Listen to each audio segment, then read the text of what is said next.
आदरणीय श्री रामवीर सिंह बिदूड़ी जी, हमारे रोहतास नगर के लोकप्रिय विधायक और इस कार्यक्रम को ऑन करने वाले ऐसे श्री जितेंद्र महाजन जी, हमारे पार्टी के प्रदेश के उपाध्यक्ष और इस जिले के प्रभारी श्री वीरेंद्र सरदेवा जी, श्री मास्टर विनोद जी जो जिला के अध्यक्ष हैं, श्री प्रवेश शर्मा जी, यहाँ उपस्थित सभी कार्यकर्ता साथियों, भाई और बहनों, ये दिल्ली के अंदर जो अरविंद केजरीवाल जी की सरकार है,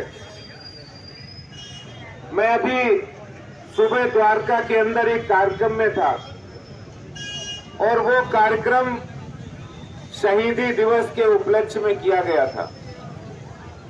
पार्टी कार्यकर्ताओं ने किया, कुछ एनजीओ ने मिलकर किया, युवाओं की दौड़ रखी और उन्होंने लक्ष्य रखा कि हम युवाओं को खेलों के अंदर प्रोत्साहन देंगे ताकि युवा नशे की ओर ना बढ़े। ये भारतीय जनता पार्टी के कार्यकर्ता मिलकर कर रहे हैं। जब दिल्ली में मुख्यमंत्री केजरीवाल जी नहीं बने थे तो बड़े गर्व के साथ वो कहते घूम रहे थे कि हम दिल्ली के अंदर युवाओं को नशे से मुक्त कराएंगे, युवा नशे की ओर ना बढ़े, इसके लिए हमारी सरकार आएगी तो हम उनके लिए डी एडिक्शन सेंटर खोलेंगे, नशा मुक्ति केंद्र खोलेंगे। मैं आज केजरीवाल जी से पूछना चाहता हूं कि आप एक वार्ड के अंदर 3 शराब की दुकानें खोलकर आप नशा मुक्ति केंद्र खोल रहे हैं क्या? अरे दिल्ली के मुख्यमंत्री, पहले आप ऐसी गलत नीतियां लाते हो और फिर अपने विधायक और प्रवक्ताओं से बेशर्मी से उनके समर्थन में प्रेस कॉन्फ्रेंस करते हैं। उनके उप मुख्यमंत्री, मुझे हैरानी होती है कि दिल्ली के उप मुख्यमंत्री वो प्रेस कॉन्फ्रेंस करें और उसमें दिल्ली का नक्शा दिखाए और चार्ट दिखाए कि ये रेड जोन है और इस रोड, ये पूरा दिल्ली का नक्शा है, ये रेड जोन है। ये रेड जोन उसको कह रहे हैं जहां शराब की दुकानें नहीं है। उस जगह पत्रकारों से कह रहे हैं हम नई शराब की दुकानें खोलेंगे। इनकी शराब नीति के अंदर लिखा है, मुझे बिदूड़ी जी बता रहे थे कि उसमें लिखा है दिल्ली के महिलाओं और युवाओं को आसानी से शराब उपलब्ध हो जाए, इसलिए हम हर वार्ड में 3-3 दुकानें खोलेंगे। मुझे अफसोस होता है कि आज दिल्ली के लोग अपने आप को ठगा महसूस कर रहे हैं कि हमने किसको सत्ता सौंप दी। आप अगर उप मुख्यमंत्री हैं, मुख्यमंत्री हैं, आम आदमी पार्टी के नेता हैं, दिल्ली के अंदर सरकार चला रहे हैं, अगर आप कोई नक्शा ऐसा दिखाते और वहां कहते कि ये दिल्ली का रेड जोन है जहां पर अभी तक पानी की सप्लाई नहीं हुई है, जहां अभी सीवर लाइन नहीं पड़ी है, जहां प्रदूषण ज्यादा है, जहां पर हमने टीटीसी बसों की सुविधा नहीं कर रखी है, तो कुछ दिल्ली के लोगों का भला होता। अरे आप भी उसी अंधी दौड़ में आ गए हैं, सत्ता की चकाचौंध में। आप 5,000 करोड़ रुपए से 8,000 करोड़ रुपए अपनी इनकम बढ़ाने के लिए लोगों को शराब पिला रहे। वार्ड में दुकानें खोलेंगे। हैरानी होती है, परेशानी होती है। क्या आपको केजरीवाल जी नहीं पता कि शराब पीने से घर उजड़ते हैं, परिवार तबाह होते हैं, अपराध बढ़ते हैं और उन अपराधों के बढ़ने के जिम्मेदार अगर कोई होगा तो वो अरविंद केजरीवाल दिल्ली के मुख्यमंत्री होंगे। क्या आप इतने नीचे गिर गए हैं? क्या आपको पता नहीं गुजरात में शराबबंदी है, सबसे कम क्राइम रेट है। क्या आपको पता नहीं कि बिहार के अंदर जब से शराबबंदी हुई है वहां का क्राइम रेट कम हो गया है। आप अपनी लालच में, और वो भी मैं आपको सच्चाई बताता हूं, भारतीय जनता पार्टी इसकी मांग करती है। हम एलजी साहब से जब भी मिलेंगे, इसके अंदर हजारों करोड़ों रुपए का भ्रष्टाचार हो रहा है, इसकी भी जांच होनी चाहिए। आप सरकारी दुकानें बंद करके शराब माफिया को आमंत्रित कर रहे हैं कि आइए आप शराब बेचिए और शराब बेचने का खुला नंगा नाच कीजिए।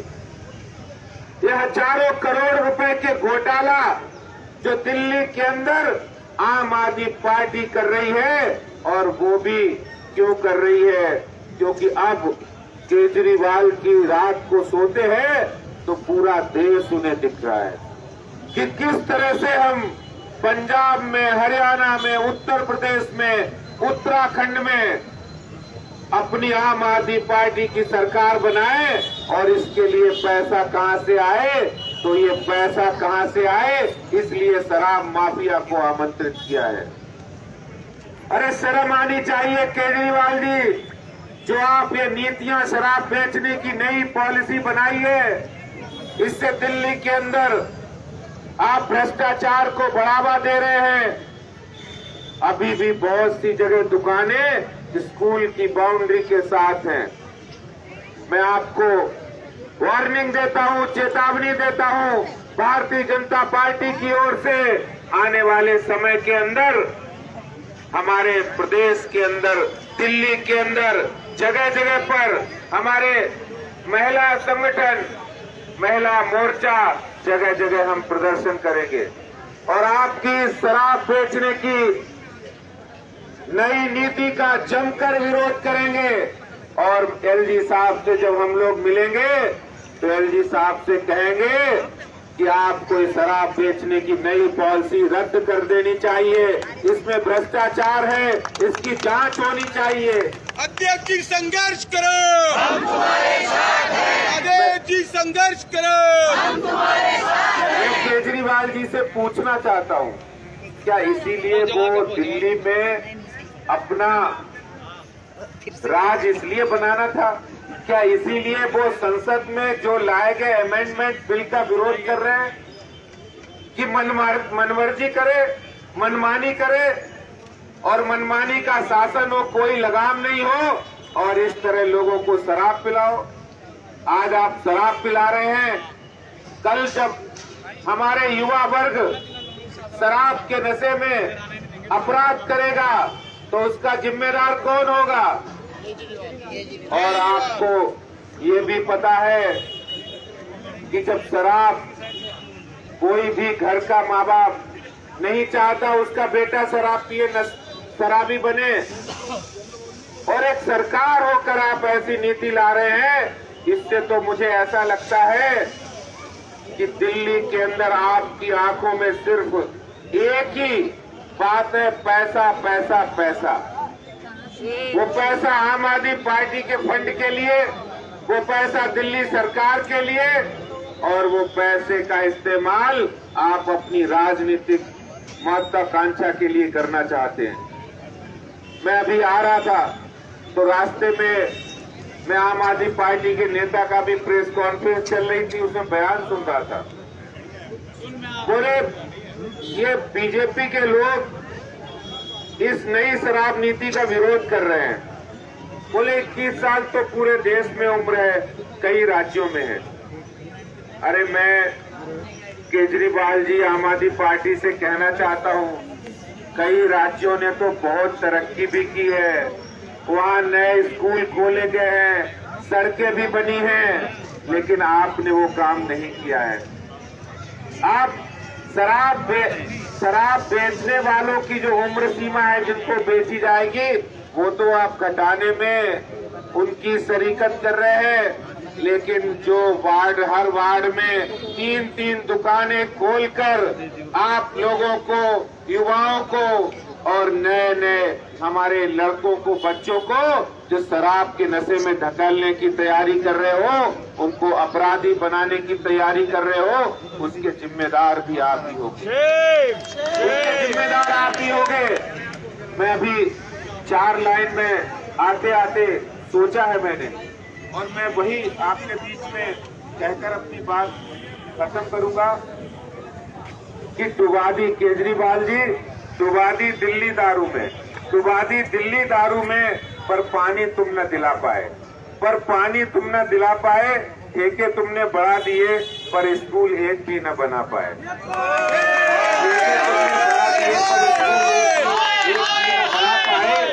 पीने की उम्र घटा दी तुमने पर प्रदूषण तुम घटा न पाए, घटा दी तुमने पर प्रदूषण तुम घटा न पाए, नशा बांट दिया युवाओं में पर रोजगार तुम दिला न पाए, पर रोजगार तुम दिला न पाए। सर जी, आपके इस कदम से भ्रष्टाचार की बू आ रही है, इसका जवाब देना पड़ेगा। ये भ्रष्टाचार है और मामूली भ्रष्टाचार नहीं है, ये हजारों करोड़ों रुपए का भ्रष्टाचार है। इसकी जांच होनी चाहिए और हमारा ये आंदोलन सिर्फ संकेत नहीं है। कल से हमारे पास, विदुड़ी जी, कल से हमारे पास हजारों फोन आ रहे हैं, उन कॉलोनियों से आ रहे हैं जहां नशे में लोग पहले से ही नशे से परेशान हैं, उन कॉलोनियों से आ रहे हैं। और आने वाले दिनों के अंदर दिल्ली में एक सैलाब आएगा और इस दिल्ली सरकार की नई शराब बेचने की नीति के खिलाफ हमारा संघर्ष जारी रहेगा। अध्यक्ष जी, संघर्ष